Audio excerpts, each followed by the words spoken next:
तर मंडळी, उन्हाळा स्पेशल आज आपण बनवतोय मस्त असं कैरीचं पन्ह. तर त्यासाठी 5 ते 6 इथे मी कैऱ्या घेतलेल्या आहेत. त्या पहिल्यांदा आपल्याला कुकरला 2 ते 3 शिट्ट्या घेऊन शिजवून घ्यायचं आहे.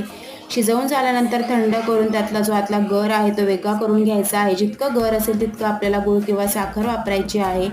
त्यानंतर मिक्सरच्या भांड्यामध्ये काढून घेतलेला गर, पाव चमचा मीठ, पाव चमचा वेलची पावडर, 5-6 पुदिन्याची पाने घालून वाटून घ्यायची आहे. त्यानंतर एका भांड्यामध्ये थोडंसं पाणी घालून जेवढं आपण गूळ घेतले ते वितळवून घ्यायचं आहे. गूळ वितळत आलं की आपल्याला त्यामध्ये बनवलेली पेस्ट घालायची आहे.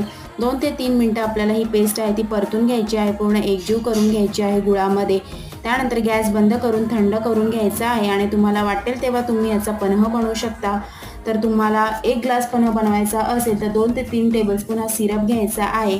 थंड पाण्यामध्ये घालून मिक्स करून घ्यायचा आहे. वरून साखर किंवा मीठ तुम्हाला काही लागेल ते तुम्ही घालू शकता आणि मस्त आपलं थंडगार पन्ह तयार आहे. डिटेल